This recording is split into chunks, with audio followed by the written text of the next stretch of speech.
Hello, Thrivers, and welcome to today's episode of Thriver TV. Yeah, we're live on Instagram as well, it seems. Today, we are going to examine how narcissists often simply don't apologize, or if they do, they fail to offer a genuine apology. Now, I just did a little live a couple of days ago, which was narcissistic apology versus genuine apologies. But I wanted to do a deeper dive today, and I wanted to really get into some clear examples and also some Thriver tips to be able to help you with this. Because there's been a fair few questions and there can be confusion about boundaries. And what do you do with the devastation of this? It's awful. Okay, so when narcissists apologize, they resort instead to what we call non-apologies. These are insincere apologies, and they often come far too late, and they're absolutely not followed by appropriate actions, and they leave you feeling unsafe and disrespected. So today we're going to explore why narcissists rely on these fake apologies, what the impact on our lives is and our well-being, as well as strategies for moving forward from such devastation, as well as what a true apology is. We're going to unpack that today, and how you can be the person that deserves one. And of course, as I said earlier, I want to give you some many real-life examples to help with this. If you're tuning into my channel for the first time, I want you to know that my approach to narcissistic abuse recovery is this. I focus on helping you heal for real from the inside out. I'm deeply passionate about not just educating you about narcissists, but empowering you to rise above and beyond the scars of narcissistic abuse. You may think you'll only ever be a survivor after abuse, but I am really mission focused to show you how to thrive better than ever, even before abuse, or even if abuse is all you've ever known. So, if you're ready to not just survive but thrive after enduring narcissistic abuse, join me in the Thriver movement. Declare your commitment to your healing journey by writing Thrive On. Write Thrive On in the comments. It's a beautiful, powerful declaration to yourself. It really is. So I'm just having a look at the chat now. Yeah. All right. So also, please share and like this video. Some of our most favorite people are in there already. It's awesome to see you guys. Join my page, subscribe to my channels, and help spread this vital message, because the more that you get involved in this, the more we get through the algorithms, which is really important. Let's check out a narcissist's approach to apology. The absolute truth is narcissists loathe apologizing because they perceive it as if they're admitting inferiority, which to them means elevating others above themselves. They operate from a separation consciousness, which views relationships as power plays with no middle ground for mutual empowerment or vulnerability. Narcissists serve their false self, which must remain above reproach. And admitting fault would shatter this facade and potentially trigger a narcissistic injury, which they want to avoid at all costs. They hate narcissistic injury, having to face the truth about themselves. When required to apologize, narcissists deny wrongdoing, they shift blame, they make excuses, or they attack the accuser to deflect from their own shortcomings. We're going to unpack those 4 stages in some examples so that you're going to understand that really well. This behavior is about preserving their fragile self-image and avoiding genuine connection that comes with empathy and equality, which of course means you've got to be responsible and you've got to take responsibility to have a relationship that works. They don't want that. Let's get into example 1, which is a personal relationship scenario. And how this goes is an example such as a narcissist forgets their spouse's birthday, which they promise to remember and celebrate, and it causes hurt and disappointment. So this is an example of denying wrongdoing. The narcissist claims they didn't forget the birthday and they were planning a surprise for a later date. Oh God, it's crazy, isn't it? This kind of crap. Thus redefining the situation to deflect immediate blame. I know, it just cracks me up. Like, I go back, guys are probably the same, you go back to remembering incidences like this, and because I've healed and I'm thriving, I find it so humorous, the ridiculous things that narcissists do to get out of responsibility.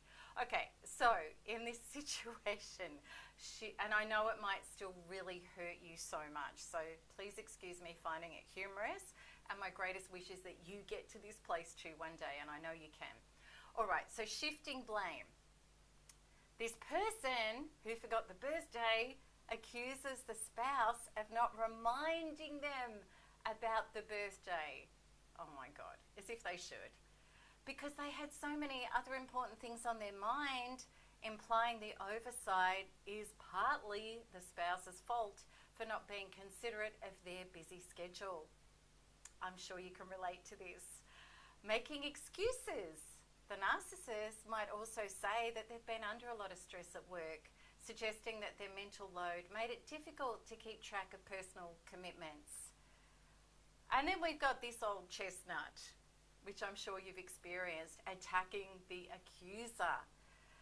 When the spouse expresses disappointment, the narcissist criticizes them for making a big deal out of one mistake, questioning their priorities and accusing them of being ungrateful for all the other wonderful things that the narcissist has done in the past.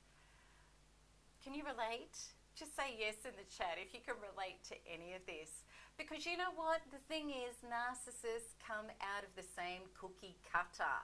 They are all cut from the same cloth. It doesn't matter whether they're covert, they're overt, whatever flavour they are, this is the tactics they use. That's the deal. When I first started writing about this stuff, people were writing to me and they're saying, are you in my living room? Are you in my house? It's pretty stock standard. Okay, so what's the impact of this? This response not only deepens the emotional rift of what just happened in that transgression, but also manipulates the narrative to make the spouse question their own feelings and their own expectations. And I'm sure you can relate to that. You think, well, was I expecting too much? Was I wrong to feel that way? And that further entrenches the narcissist's control and ability to avoid true emotional intimacy and equality in the relationship. Yep, that's how it happens. So example 2 is a workplace scenario. So in this situation, a narcissist who is a team leader misses a critical deadline that jeopardizes a project. And this error clearly stems from their poor planning and the disregard for the team's advice and what is necessary for teamwork. So the narcissist's response has a denial of wrongdoing. So initially, the narcissist denies that the deadline was missed and insists that the timeline was unrealistic from the start, despite previously agreeing to it. Who's been in a workplace where you've experienced this? And then we've got shifting blame. This person blames the team for not working hard enough or not communicating effectively, even though the team had repeatedly sought clarity and support from the narcissist. And then there's the making excuses. The narcissist claims that external factors such as supposed issues with suppliers or misinformation from upper management led to the oversight. And then we have this nasty one, attacking the accuser. When a brave team member points out the narcissist's roles in the failure, goes to hold them to account, right? This is what happens. The narcissist criticizes that employer's performance and dedication, does the whole switcheroonie, the whole tit for tat, suggesting that they're not committed to the team's success. Yeah? Isn't this so familiar? I'm sure you relate. So what's the impact of this? This response, of course, it damages team morale. It undermines trust, and of course, by avoiding any personal accountability that could have led to improved processes and relationships, it all starts breaking down. In both examples that I just gave you, the narcissist maneuvers to maintain their self-image. That's what it's all about, the false self, right? Maintaining that is everything to them. And control over the situation. They're avoiding any admission of fault that could equalize the power dynamics, could create collective community consciousness where we're all in a team together. Narcissists can't deal with that because that requires genuine emotional engagement or change, which the narcissist avoids at all costs. Let's check out when the narcissist fakes an apology. So this is really going into, okay, I'm going to fake an apology. We've all seen that too. Narcissists will often offer superficial apologies that serve their immediate needs. Just going to have, okay, excuse me. These manipulative attempts are designed to regain control or temporarily appease. Just tell people what they need to hear. It lacks sincerity. And it serves only to maintain dominance or agendas.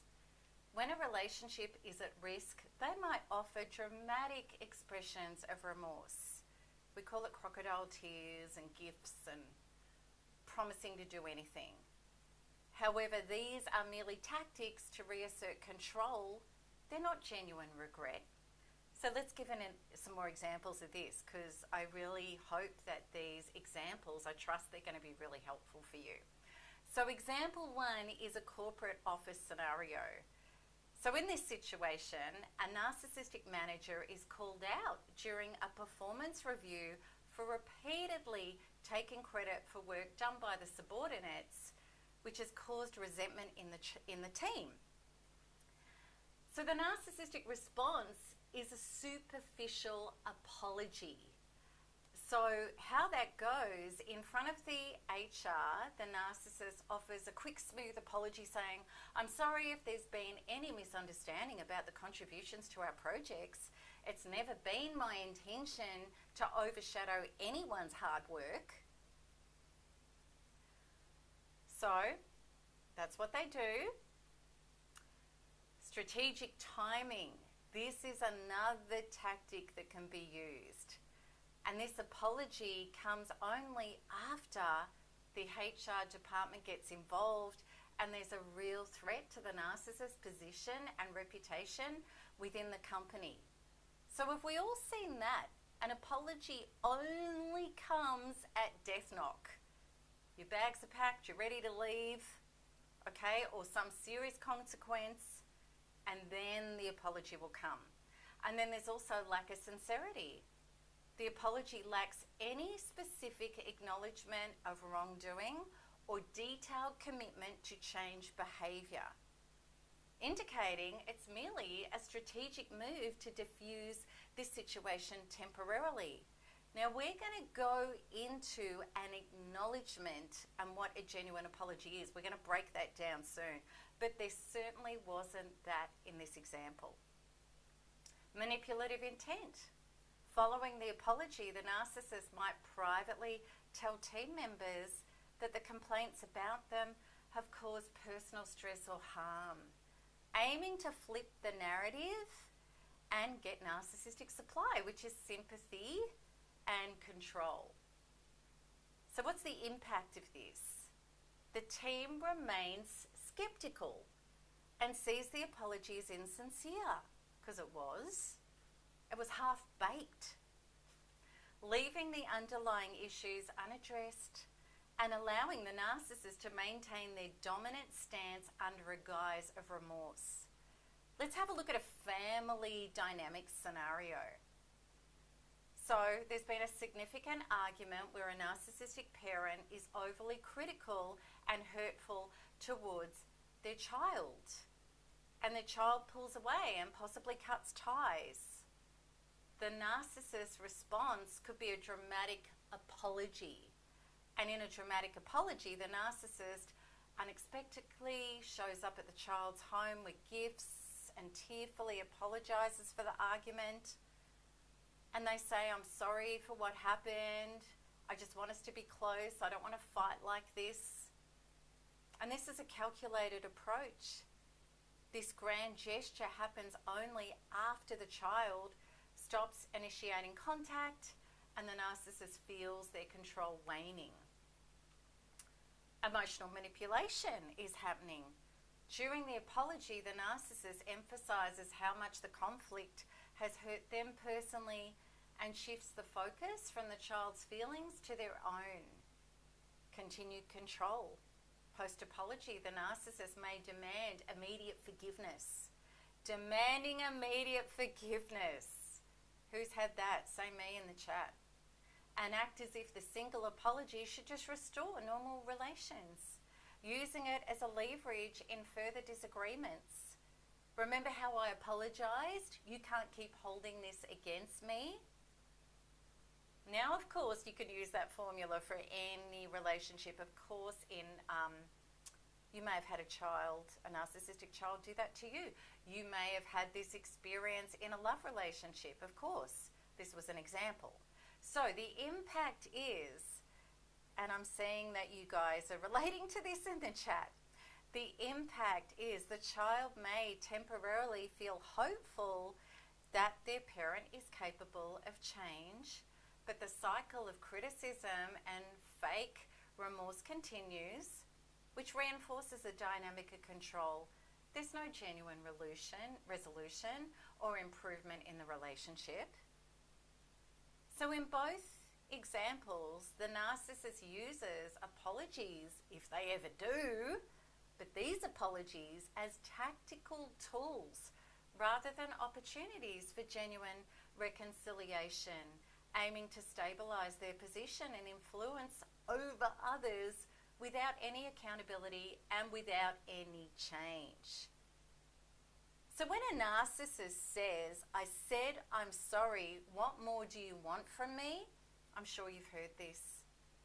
They can't handle any scrutiny on the apology, and they're going to then renege it. They're going to pull it back.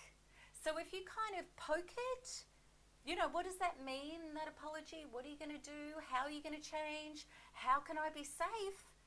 Then they will say, I've told you I'm sorry, isn't that enough? And they'll pull it back and they'll tell you that you aren't loyal, caring, and you don't deserve anything, any more confirmation. They demand that you just get over it. Okay, so we've covered off them. Back to us, which is the thrive away, of course. Thrive on. Okay, so how do we deal with narcissistic non-apology? You know, oh my God, you know from experience that this person will re-offend.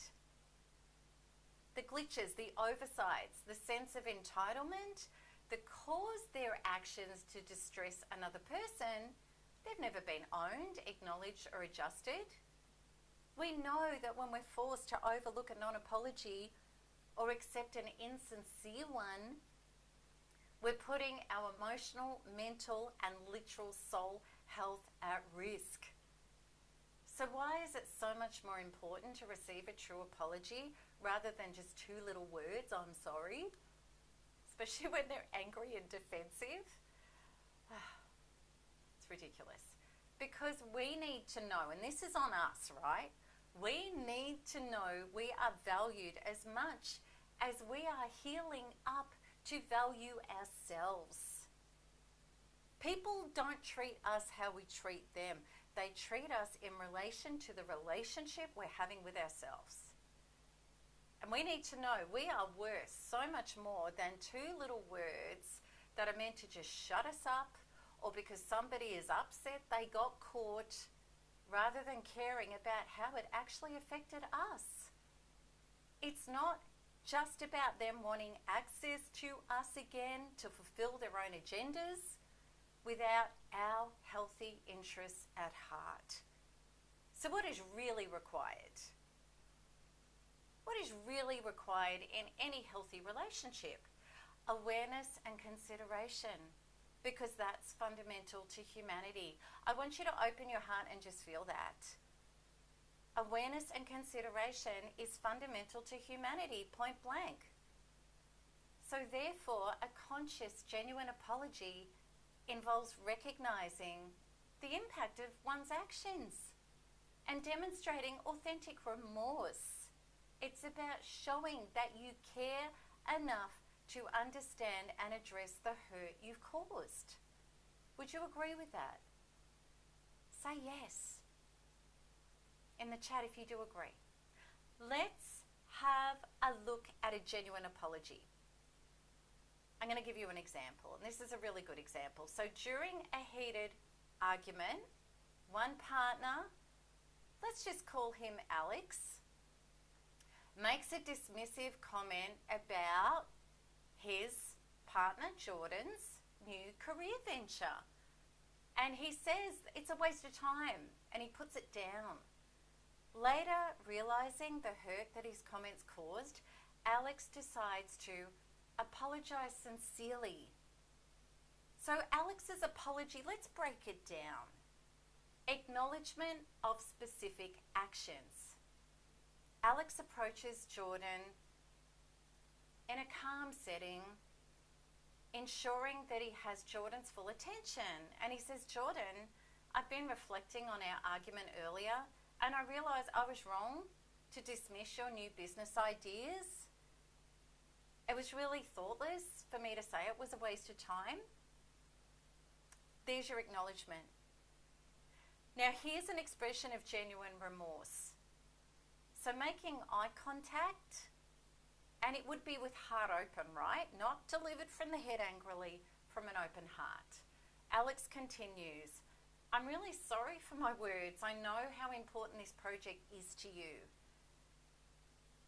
And I didn't want to be disrespectful to your passions and your efforts.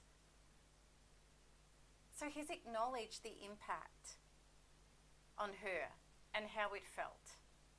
No excuses or blame shifting. So Alex resists the urge to justify the behavior by citing stress at work. Okay? Now this would be, in the perfect world, the perfect apology, and we're going to go through it. Not every heartfelt apology is going to go through these exact steps. But please understand, a genuine apology is not I'm sorry but. It's not I'm sorry but. There's no excuses. It's on topic. Okay, so here's what he said. He wasn't making excuses. He said, there's no excuse for what I said and it wasn't fair to you. He didn't go, I'm really stressed at work and that's why I said it. That's actually not an apology, it's an excuse. Okay?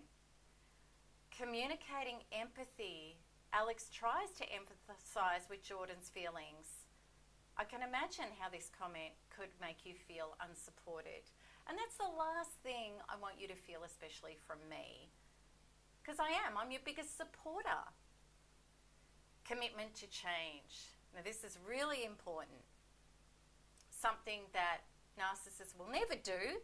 They'll never do the previous things either, but they certainly will not do this.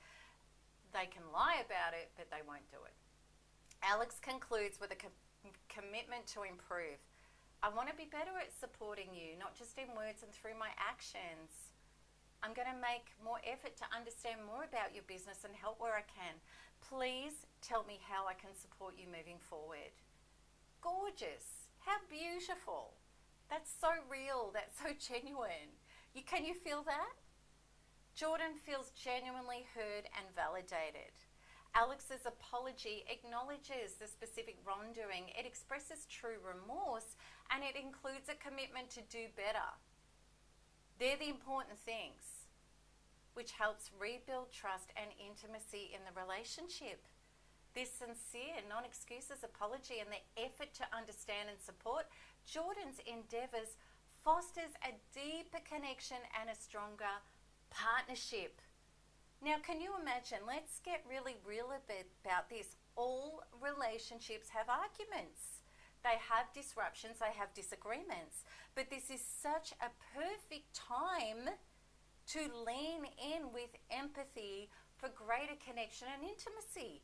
Could you imagine how attracted you are going to be to somebody close in your life who can treat you with so much care and consideration? And you may think you're asking for them to fly to the moon. You're not. This is normal human relationship. Please understand that. We've been trained into thinking that it's not, but it is. We've also come from generations of parents that maybe were really crap at apologizing, and we were trained into accepting non-apologies or getting no apology. That's not how true connection works, okay? We've got to stand in this and know we deserve it. The authentic shift in higher consciousness for humanity right now, which I'm so passionate about in our Thriver movement, and you should be too, is unity consciousness, meaning we are one. We have got an open heart. We do have empathy. And what it means is if I do this to you, in effect, I'm doing this to myself. People in separation consciousness, such as narcissists, stuck in survival programs and me versus you, have a non-existent sense of their own true self and empathy. They're living their lives through a fictitious made-up character, the false self of who they'd like to be. They have zero empathy for their own inner self, let alone the capacity to care about yours. You're trying to make a chicken lay an egg with somebody who behaves like the examples that I gave you earlier. And no lecturing or prescribing or getting them to watch videos or Googling genuine apology is going to make a scrap of difference. They're in separation consciousness. They don't even have the foundational emotional goods to be able to meet you at what a genuine relationship is. So let's go through it again. These are the following necessities of a true apology. Caring about why somebody is aggrieved. They've got to care that you're hurt. They've got to acknowledge their part in it. No excuses. Admit it. Acknowledge it. Apologize from a place that expresses heartfelt sincerity. And you will know, and we do know when we get a genuine apology, because we feel cared for, we feel valued, we feel loved, acknowledged. They have to express a reform in behaviour. And you have to see the real life actions where there is positive change. If you're getting no apology or a non-apology, there will be no change in behaviour at all. Impossible. Nothing's changed. Now, that you understand that and can get really clear about that you may be chasing something that doesn't exist. So now, who do you need to be to generate, receive, and accept? Value yourself enough to accept a life of genuine consideration and care. And this is where I love the quantum stuff. I love it so much because it gets to the truth of all of this. Quantum law is very exact. So within, so without. So it brings it all back to us. Who we're vibrating at, and what we're choosing, and what we're accepting. And so within, so without, what this means is whatever our beliefs and our worldviews and our emotional internal resonance is exactly what we accept and what we get. So if we're hanging on to all of the injustices and the resentments of non-apologies and not caring and not being valued, well then we vibrate at that and we keep participating with it, we keep attracting it, and we keep wrestling with it, trying to change it, and it will never change. And this is where, NARP Module 4, which is releasing the trauma of the injustices, is so powerful. And I've put the link up with this live. NARP version 5 is now out. Check it out. Because if we don't clean that stuff out, it dictates how we show up. And if we are still in trauma and we're unclear and we're undeveloped in terms of our deservedness, with trauma, you can't anchor into deservedness. You're trying to fake it till you make it, and you keep going back into the trauma and keep recreating that emotionally. Okay, so if we can raise consciousness without the trauma, but if we haven't done that and we haven't yet up-leveled our quantum self, our internal unseen emotional components, what is going to happen is we accept and we stay connected to low frequency behavior. Then what happens is always this, that epitomizes trying to change other people instead of changing the one person that we do have control over, which is namely ourselves. Consciousness, awakening to our consciousness and our inner consciousness, means we accept the truth of certain people's inability to genuinely be considerate. We stop lecturing and prescribing, we detach from them, and we say, no longer do you have access to me. Because there's no point. And we work on healing our own relationship with self, self-love and self-worth, which requires letting go of those past traumas and those fractures. And when we do that, we feel more internally solid. We become what we seek. And then we can get to know people's character, empathy, and levels of conscious and accountability over time. We don't grant them access to our inner lives immediately, unless they meet the criteria of genuine care and consideration, which of course means being accountable. And we've changed, you see. We've changed a lot with that inner work, because we show up, we can ask for what we need. We can set boundaries. We can be authentic. We can speak the truth. We can stop feeling like a scared child on the inside, expecting people to be mind readers and look after us. And then we see the evidence of who is a higher frequency match for relationships of integrity. Can they hear our boundaries? Can they meet our needs? Can we have honest, authentic, and difficult conversations with them without it turning into a narcissistic three-ring circus where your head spins? Because genuine people can. And then we rise in deservedness. We get better, we do better, we receive better. We take our power back and we stop vibrating in the low frequency of victimhood, blaming others for their inability to apologize and be accountable and be comparing and sincere and have empathy. We stop doing that. And instead, we start evolving ourselves. Please know, beautiful thrivers, beautiful people do exist.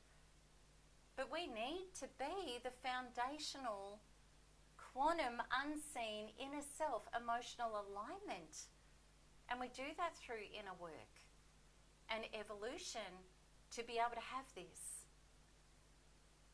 So if you are ready for this inner work, my Narcissistic Abuse Recovery Program, which is now upgraded to version 5, step by step takes you through that exact process, which will change you from a person hanging on to people, whether physically or because you weren't able to let go of the memory of them. You'll be able to let that go for good, elevating you into much higher levels of personal consciousness and beautiful relationship capacity. So check out the link in the description. So thank you for joining me today and for watching this episode. And if you have questions or comments, please know I'm going to do my best to respond to them. And if you've enjoyed this video and it's been really impactful and you feel it as truth in yourselves, then I encourage you to please like, follow, share, whatever platform you're watching this on, or the replay, and subscribe, because your engagement helps us to reach more people who have been trying to heal from information rather than transformation, who can benefit from my Thriver insights. And also hit the notification bell if you're on YouTube so that you don't miss any updates of my releases. Alright, so beautiful people, keep healing, keep smiling, and keep thriving, because truly, what else is there to do? Thrive on. Lots of love. Bye-bye.